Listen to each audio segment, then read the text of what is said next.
Hey everyone, how's it going? So, anyone who has made Elder Scrolls Oblivion content has almost certainly made a Fists-only run. Now, I've only ever watched one of those runs, the one that MDB did a while back, but since I really enjoy hand-to-hand combat in this game, I already knew I was going to do one of these as well. The name of the challenge speaks for itself, but the rules are still worth going over. I can only fight enemies using our fists, but I can also wear any armor I want, except for heavy armor. That might sound like a weird caveat, but trust me, you'll see why later. And in my Oblivion runs, I'm aiming to get a different Daedric artifact every run, and so far, in my Destro Magic run, we got Azura's Star, while our bandit from the previous run acquired Wabajak from Sheogorath, so that's 2 off the table for the time being. Of course, there are a finite amount of Daedric artifacts, but for now, we've got plenty of variety waiting for us. Oh, and I'm not allowed to cast any spells. Since we're rocking a Khajiit, I will allow use of the Eye of Night ratio, but I'm going to give it a once per day stipulation. It's a small thing, but having to rely on torches will make it harder for us to sneak around, and I can always either buy or create Night Eye potions. The Khajiit's Eye of Fear is, of course, banned. And that about covers it for the rules. Let's kick off our Khajiit Brawler's story by hitting up a place that's slowly becoming our first usual pit stop, Vilverin. As we divvy out our never-ending supply of knuckle sandwiches to these lowly bandits, let's talk strategy for the long term. Since we can only use our fists, there's an area later on in the run that has me a little concerned. Sancretor is full of ghosts, and we can't hit them, at least until we get a minimum of 50 for hand-to-hand. Part of the reason why I chose Khajiit was for the passive boost to hand-to-hand, as well as making our favorite style as combat, and why I put strength as one of our favorite attributes. Basically, we want to get to 50 as soon as possible, yet it remains a minor skill because although it would level faster as a major, we don't want it as major because we don't want our character's level to increase too fast. And because we'll definitely want Journeyman in hand-to-hand by the time we get to Sancretor, and in addition to punching things in the face, which is always a fun pastime, we can take advantage of the tomes located throughout Cyrodiil, such as Immortal Blood, which we read outside of our one bandit's tent, and there are some trainers we can hit up too. We'll have to join the Fighters Guild to gain access to them, but that's no problem. No Fighters Guild quest this run, but for those of you who do like the Fighters Guild, I do too, I do actually have a run where we're going to be going through the entire quest chain, but that's a run for future Roz. I gotta say, Vilverin itself is pretty challenging. We are frail, and every enemy we fight has greater reach and, let's be honest, attack power than we do. But what was really cool about this particular little trip is that I ended up finding an area that I flat out forgot even existed. I'd been wondering where the bandits store the Vulcan Stones, and we ended up finding quite a few. That'll be good for selling. And speaking of dungeon crawling, we gotta be real careful when it comes to picking locks, since security is one of our major skills. I really made our character as level-up proof as possible. Although you may have noticed, I made acrobatics and athletics as major skills, and that's always a personal choice as long as I get to pick the major skills. Like for our bandit, we had to work with a specific preset. But in runs like this, we have full control over how quickly, or slowly, we level. Only enemies in Vilverin that have me concerned are the zombies, but zombies having high health and decent regen, they do make for great hand-to-hand XP. Between them and the many bandits, we hit Apprentice really fast. And as you've seen, the strat has been to take out a bandit or two, then play the good old wait-and-see game. Shout out to General Oliver from Fallout New Vegas for that name. So we'll go ahead and cut right over to the boss of Vilverin, the Redguard Necromancer, Jalbert. It turns out he's more sturdy than I gave him credit for, but as long as we can avoid his ghost, we should be alright. We also don't want Jalbert getting too far away, where he'll have free reign on spellcasting. Overall though, Jalbert wasn't too tough to take out, and once we're done looting this place, we'll go ahead and cut straight to the Kvatch Oblivion Gate. After helping the poor soul survivor take out the pair of stunted scamps, we've got a choice. This time around, we will bring this knight with us because, hey, safety in numbers, right? But since we're not playing a bandit this time around, we're going to actually try and keep Sir Illand alive for as long as possible. Would love to get the entire gate done with him alive. Thanks to help from our buddy whom we told to stick by our side, the stunted scams aren't too bad to fight. They do take quite a few hits, which on one end is bad because it gives them lots of opportunities to fight back. But every punch we land nets a bit of hand-to-hand XP, and that's what really matters. However, something hilarious happened when we found a scamp bro trying to snipe us. This game never ceases to amaze me. Overall, the Kvatch Oblivion Gate's not too bad. After we're done here, we'll grab Martin, then help Salvi and Matthias reclaim Kvatch from the Daedra. Since Martin is essential at this point of the story, he'll be very useful, and we can scratch this off of our aid for Burma criteria for later, should we decide to do more Oblivion Gates. So, the throne room. I didn't notice that the 3 Imperial Legionaries aren't with us. Our bro with the key died right by the tower, which was pretty funny, but check this out. We deal very little damage to proper scamps. We absolutely need those Imperial Legionaries if we want any chance of reclaiming this place because, well, the other Kvatch guards died, and the other one, the female Red Guard, just kind of disappeared from the game, so I'll be right back with our reinforcements. With our allies in tow, the reclamation of Kvatch goes way smoother, though one of them died immediately, somehow. The combined might of the Legion, Essential Martin, and our Fisto protagonist is a bit much for these advanced Daedra. The best part is that because of how bulky the non-stunted scamp is, we're getting hand-to-hand XP at a rather rapid pace, and I'm all for that. All we have to do is fight our way to the Count's quarters, where he is unfortunately already been killed off by a scamp. And you know what's really funny before we get over there, is that if you take the Colovian signet ring and then tell Salvian Matthias that you didn't find it, he just says, hey, go back and look for it, we must secure it. I've actually never tried to keep it before, so I thought that was pretty interesting.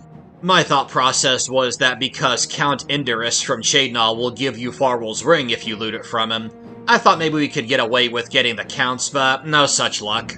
Speaking of that ring, we'll go ahead and loot it, return to Salvian Matthias, and get a buffed Kvatch Karas as we make our way back to Wayne and Priory, and obligatory mention of what goes on down here. The Mythic Dawn try to ambush us, but with Joffrey and Martin as essential, these guys are total pushovers. At least we killed the leader. Next up, we have to rendezvous with Boris, and turns out that there's some guy in the Mythic Dawn tracking him, and just like in our last run, and because it's the fist run, so I feel like we kinda gotta do this, just charge in with our fists swinging at this guy, even though only Boris and I know that this dude is from the Mythic Dawn, and make sure you keep track of this, because as we killed this guy, you know, the game just treated it as normal. No unseen forces observed that. I promise that'll be relevant later on. After tons of super heroic rat killing, going through the sewers to meet up with the sponsor of the Mythic Dawn, Raven Cameron, we are going to be meeting with him this time around, and I'm sure Raven has a lot of very interesting things to say about the Mythic Dawn, but, well, we're just here to deliver an Uber Express knuckle sandwich. Down goes Raven Cameron, and we could leave here because we weren't spotted by the guards, but Boris is out for blood. I can't say I blame him on that. And hey, the more opportunity to get hand-to-hand XP, we're gonna take it. Then you have come here to die. Hey, I figured since we charged in last time, we'll let Harrow get in his little bit of words there before we already took him out. The Doorkeeper is quite a bit bulkier, and he seems to be one of the bulkier enemies here. Still, after getting slapped around by the scamps back at Kvatch, very, very happy to lay the beat down on these guys. You just know that the Shrine of Dagon is going to be awesome, so let's get right to it, shall we? Now, because I followed Boris out of the sewers and leveled up our sneak quite a bit, it's at Apprentice now, not bad considering that we're still level 1. And what's really awesome is, well, Metal Gearing our way through while wearing chainmail, which is light armor, but you'd think that would be a lot more clingy than what it is. We're able to judo chop a dude right in the back, and an all-out brawl ensues here, so, let's take tabs on how long it's going to take for us to die here. Those were my exact thoughts going through here. I was like, we're either going to destroy these guys, or we're going to immediately die, because one of them is Ruma Cameron, that is Mankar's daughter, and she has a pretty sick staff, and has a pretty strong lightning bolt spell. But because most of the Mythic Dawn who attack us are acolytes who run away like little cowards after we punch them a couple of times, this actually goes really darn well. Can't forget to free the prisoner here before we take the Mysterium Xarxes. And the rest is just cleanup duty. On to the next part of the plot. So remember when I brought up that we were not observed by forces unseen killing that Mythic Dawn goon back at the Luther Broad Inn? Well, we're able to break into Jarl's house here, and we do get a sneak attack kill on her, but for some reason, our killing has been observed by forces unseen. Like, why didn't that happen with the guy back at the pub? Oh well, it's always cool when the Dark Brotherhood likes us, and we're able to sneak over to Savari, the other assassin, and although we don't one-shot her, we're able to take her out before she's even able to get up and attack us. We'll go ahead and grab the orders, and before we head on to do our Daedric quest, we're gonna pay Bravel's Skooma Den a little visit. I did this in the Bandit run as well. I didn't show that, so I might as well go and show it here, because it was basically the same thing as last time. Now, these guys are in possession of quite a bit of skooma, quite the poisonous substance that the guards surely want off the streets, so better that we hold on to it because we'll put it to proper use. Kind of a shame that we didn't one-shot that guy. Our bandit one-shot everyone in here with a sneak attack, but he was also higher leveled by the time he came here. Now, I promise you that cleaning out the skooma den is going to be important later on. Actually, in this run, for a couple of reasons. But not only is this a chance for us to get some awesome skooma, but we can also level up our sneak a little bit in here as well. My favorite part was that we killed the guy, someone came downstairs and just slept right next to the corpse. That guy must be really riding a serious high. Either that or he's just giving his body and skooma to the cause. Either outcome's fine. Now, I have no idea why some of these guys were one-shots with a sneak attack and some weren't. I guess their stats have minor variations, but it doesn't really matter at the end of the day. With the skooma den clean, the Bravo guards surely love us because, hey, we're the hero of Kvatch and we are telling the most epic of tales. I'm sure Martin's going to be really happy to find out what we've done here.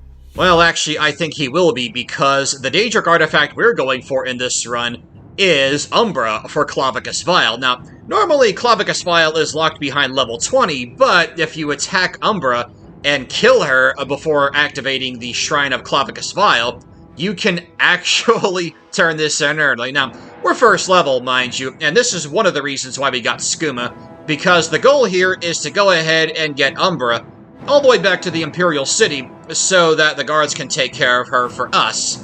I think this is a pretty hilarious image, actually. We look like a Kvatch guard. We're the only Khajiit Kvatch guard, apparently. I mean, we're the only survivor, so I guess that's true. And we're being chased by a psycho Bosmer wielding a magical sword, decked out in ebony armor, and she's faster than us. That's why we have the skooma. Without the skooma, we would never be able to pull this off. And, I mean, still, she does catch up to us and lands a hit every now and then, so by the time we actually get to the Imperial City itself, we're gonna be in rather dire straits, but fortunately for us, the guards will recognize Umbra as the threat and attack her. Although I think the Imperial Watch is going to be on a serious recruitment campaign by the time this is over. And well, we are now exactly one hit from getting killed by Umbra, so embracing the power of our skooma den brothers who gave their lives for the cause, we're gonna be down in that skooma and bumping up our speed exponentially as we make our way to the gate, and let me tell you, as I saw that guard attacking Umbra, I was real happy. Then I was like, oh crap, because she was about to charge. She charged right past the guard and was about to attack us. 1 second slower, and we would have gotten struck down, no doubt. And thankfully, upon entering the gates of the Imperial City, the Legion guards are quick to attack her. I mean, I think this poor guy has been through enough. I mean, he has many more problems ahead of him. I mean, you gotta think, this poor guy and his people, how they were treated back on Morrowind, back when Dagoth Ur was a thing. And now we gotta deal with a Bosmer who just apparently doesn't like getting poked in the back. I mean, I guess that's relatable. Most people don't like getting poked in the back, but I think there's a few steps that you can take before making the jump to murder.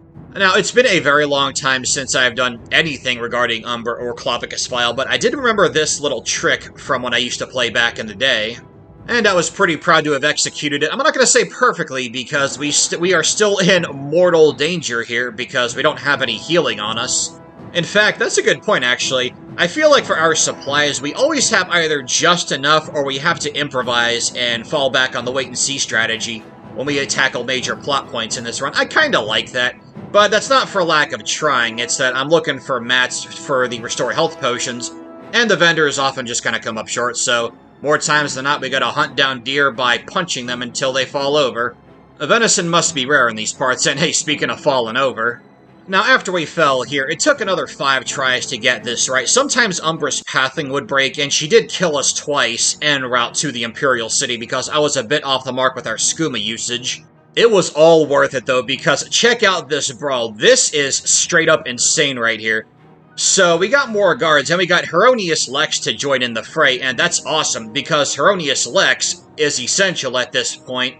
Now, feel free to correct me if I'm wrong, but Lex loses his essential status upon the completion of his quest chain in the Thieves Guild. But the reason why this is great is because he can just get up and keep attacking her, and falling over, getting up and attacking her.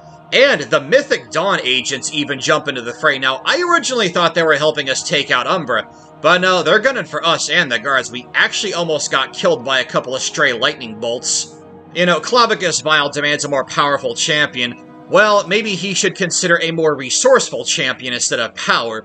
We are level 1, and Clavicus Vile is only satisfied by a minimum of level 20. It's not about the size of your level, it's how you use it, okay? Well, if nothing else, the folks at the Black Horse Courier are going to have a very interesting week with the story that's unfolding here. And look at that, right there, the Mythic Dongoon goes down, and Umbra is also a case of Dunyan Rings. Love to serve those up. If you remember at the start of the run when I said I banned heavy armor, this is why, because then we could just get Umbra's ebony stuff, and we would be super powerful. Not the sword either way, but ebony is super strong in a level 1 character, must be said. Now as we make our way to the Clavicus Vial Shrine, I hadn't found it. I actually had to go there straight from Vendazel. Perfectly fine. I wanted to be safe and make sure that even if we approached it, we could do the quest still. I mean, if we approached the shrine, that we weren't locked out of the quest. I mean, Clavicus Vial's gotta be wondering how the heck this even happened, but he'll happily take his sword, and we get his mosque, which we can give to Martin. All said and done, next up, obligatory mention of the Bruma Oblivion Gate. Just like with Wayne and Prairie, not going to talk too much about this one, mostly just showing it because, you know, we have to go here for the plot. And just like back in Wayne and Prairie, we have an essential NPC in the form of Captain Bird. If you advance through the gate nice and slowly, you can even keep the guards alive. We didn't this time around, unfortunately. One of these runs I'll be able to pull that off, but this time around, nah. But because Captain Bird can't die yet, we're not really in any danger. He's also a pretty darn hard hitter. Hey, if you want to see something funny that happened with Captain Bird and the Bruma Guard, be sure to watch the Bandit run because, oh boy, that was something I know for a fact I've never seen before. Anyway, next part of the run. Next up is Sancretor, and yes, we do have Journeyman in hand-to-hand. I made sure to make a little pit stop over by the fighters at the arena who were fist fighting and practicing, because you get +5 to hand-to-hand. I also went through a couple of Oblivion gates to level up our hand-to-hand. And let me tell you what, after getting smacked around silly by scamps, not just from Kvatch, but even the stunted scamps in the Oblivion Gates gave us a lot of trouble in single combat. It is really awesome to lay an absolute beatdown on these ghosts, especially because we are punching ghosts and killing what's already dead. And that's all well and good. Also, we can sell that ectoplasm because we're going to get a ton of it here, loving that. But what was really awesome here is the fight against the first of 4 undead blades here, and I can tell you straight away, those 4 fights went almost identical to what you're about to see here. Thanks to our passable sneak skill and being patient, we're able to sneak upon this undead blade, and with a swift 1-2 punch, we take him down. The only named enemy I wasn't able to sneak upon was the Warden, but since the Warden is the weakest of the skeletons, not a big deal. Also, the 4th blade didn't go down in 2 shots, he did hit us once. Now, Sancretor was easy, but there is absolutely no way Miss Karkand is going to be. With all the zombies we have to fight here, plus the King of Miss Karkand, who's a Lich, whose staff has a random power every time. Oh boy, I'm not feeling this one. Well, I mean, I am feeling it because I love this dungeon, but I don't have a lot of faith in our protagonist. I mean, sure, the goblins and the skeletons aren't going to be a problem. Now, normally the zombies are battling goblins down here, but the goblins, funny enough, have already been killed, so they must have gotten wiped much faster this time around, and speaking of getting wiped, we have to be super careful fighting even basic zombies. They hurt like heck, and our Kvatch Karas is doing very little in the way of protecting us. It is light armor, and it's not particularly good either. But light armor is governed by speed, so whenever we cash in a level up, we are still level 1, we're gonna get a nice speed boost. If we cash in a level up, because I kinda don't want to join the Dark Brotherhood in this run, we're gonna save that for a future run. I'm going to shout out my Bandit run one more time here, because speaking of the Dark Brotherhood, we had a very interesting encounter with Lucy and LeChance that if you're interested in checking that out, again, check out the Bandit run. Sorry, I just really enjoyed that run. But I mean, it's Elder Scrolls Oblivion. It's like impossible to not enjoy this game. Anyway, we're able to sneak by the little cadre of goblins as we make our way on up to the Skirmisher, who is guarding a button, the first of many we have to hit to progress deeper into Miss Karkand. There's a Skirmisher and a regular goblin. We're going to take out the regular goblin first, because if there's less enemies hitting us, you know, we're going to take a lot less damage. The Skirmishers are pretty darn strong, especially for first level characters, so we're going to take this nice and slow, back and forth. We're going to get hit a couple of times, that's perfectly fine. And maybe it's just me, but we were able to get him on the campfire as well, so the fire should be dealing a little bit more damage. Well, was dealing a bit more damage. He's dead now. After pushing this button, we're going to go ahead and cut on over to the Great Welkin Stone and oh, get ready for something pretty spicy. Now, as we grab the Great Welkin Stone and make a charge directly at the Lich, we start laying in with our fists. Watch this. Check out our fatigue bar. Our fatigue bar is just going down the drain. Not even our restore fatigue potions can help here. Now, I gotta say, it looks kind of funny in Oblivion, but this is pretty terrifying. We are so fatigued that we're on the ground and just getting mauled and ripped apart by zombie guardians. That's pretty grisly stuff. So, death number 1 against the King of Mistkarkand. We're trying again, and I don't know why he has a different enchant on his staff every time, because we're just loading the save. Like, I thought that it was predetermined whenever you enter a room what has what in terms of loot and stuff, but I guess not. On this attempt here, however, because he has a weaker staff, again, not sure why that changes, through use of potions to keep us nice and healthy and outdoing his damage, we're able to beat down a lich with our fist, which is pretty darn awesome. So we're going to grab the key and then make like a tree and get the fudge out of here. Now, escaping here is pretty easy, but we're going to have to run all the way to Skingrod to lose aggro. Not a problem. Anyway, next up is the Great Gate of Oblivion, and this is the primary reason why I got the skooma from earlier. Now, I've been using skooma to get through the Oblivion gates once we get inside. Like, I'd fight the stunted scamps outside, get a little bit of hand-to-hand XP, but when we get inside, we'd want nothing to do with fighting Dremora Churls, and we absolutely want nothing to do with fighting these much stronger Dremora here. But because we got good old-fashioned skooma speed boost getting us through here without a problem, because, you know, skooma goes great with parkour, right? I'm sure your hand-eye coordination is absolutely perfect when you're under the influence. I made sure to buy the strong potion of healing from Arlenway over at the Mystic Emporium, and we did need it for this. Next up is Paradise, and we're gonna need a lot to get through here, let me tell you what. So, because we're level 1, I'm thinking, alright, we're gonna be fighting stunted scamps, but no, we're fighting these raptor guy things here, and not only that, but this place is absolutely littered with these dudes. Now, judging by this fight right here, we can take them one-on-one, and although we do die, I like that we go out literally swinging and take out his buddy as we go down. And the reason why we fought too was because I was being a little too aggressive, a little bit too hasty, which turned out to be a terrible idea. There's already a little raptor guy over here, so taking him out one-on-one, absolutely the play. We are going to have to go nice and slow through Paradise. I'm guessing the reason why there are these little dinosaur guys instead of the stunted scamps as per our level is maybe because we have Journeyman hand-to-hand and a lot of our other skills, like Alchemy, are pretty high too. I thought it was strictly level-based, and feel free to correct me on that if I'm wrong, but my theory here is that because our skills are a lot higher, we're fighting tougher enemies. And although one-on-one with these guys outside doesn't go too bad, I am pretty concerned about the interior. We are absolutely going to need Eldamel's help this time. So, progress, while slow, is steady, and as we make our way to our boy Kathatet here, well, we're gonna go in swinging. I thought about doing his quest this time, but I was like, you know, I want to try fighting him a couple of times, and turns out that was the right call, because although the little dinosaur dudes were pretty hard, Kathatet, even with his little fire attack that kind of blinds us, not much of a problem. At least that was a, not easy fight, but compared to the little raptors, much easier, much less scary. Now, once we get Eldamel's help, he does routinely get knocked out, and when that happens, it's up to us to try to make progress ourselves, so I thought I'd show you this little tidbit right here. Fun little trick. Sometimes the dinosaurs do a lot of damage to us, but if we can get them positioned just right, we can get them to fall into the lava, and it's unfortunate that I had to use a healing potion here. But RNG was pretty nice to us as far as weak potions of healing go, better than nothing.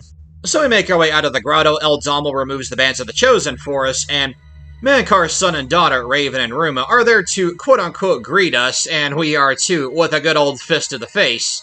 We took a lot more damage than I would have liked, but we do have some weak potions of healing to at least get us to mostly full as we make our way to Mankar Cameron. Also pretty nervous about this battle. And just like we did to his son back in the sewers, we're going to attack Mankar as he's talking to us, and well, unlike Raven, Mankar is not weak, and we get taken out extremely quick here. Though I have to say, the damage we're dealing to Mankar isn't too bad. This should be doable. It does take a couple of more tries, but in this attempt right here, through the power of our final skooma, we're just laying in with hooks, haymakers, all that good stuff. But my favorite part about this entire run is that as Mankar is about to heal, Eldamel pot shots him and gets his revenge on Mankar. What a character arc for our buddy. Last on our bucket list is making sure that Martin gets to the Temple of the One with the Amulet of Kings, the Daedra, now led by Mehrunes Dagon, who has stepped foot in the mortal plane, so things are looking pretty dicey here. So it's even more important that Martin gets to the Temple of the One. He's got a pretty good plan. The only part that's any sort of challenging, in my opinion, is when you first leave the palace, because you're sworn by Daedra. As we make our way closer to the Temple of One, all we gotta do is make our way on over to the entrance where Mehrunes Dagon will officially appear. Martin comes up to us, and then we have to make sure that we get him inside of the Temple of the One, where he does something pretty awesome with the Amulet of Kings. He shatters it, becomes the Avatar of Akatosh, and has a pretty epic fight with Mehrunes Dagon, and completely manhandles him. Well, I guess I shouldn't say that, because Martin, unfortunately, is mortally wounded, and then he ends up becoming a statue at the center of the Imperial City. But hey, not only did we get through this run with just our fists, but we did it at level 1, and we also got Umbra. That was awesome. I really hope that you guys enjoyed that run. Coming up on our little outro here is a list of runs you guys can look forward to, like Fallout 3 as a Talon Company Merc, Fallout New Vegas as Conrad Kellogg, and for those of you who are here for the Oblivion content, Elder Scrolls Oblivion without magic or magical gear. I already know the Daedric artifact we're going to go for in that run, and I think you guys are really going to enjoy it. Thank you guys once again for watching, and I will catch you at the next episode here on Midlothian Odyssey. Take it easy, guys.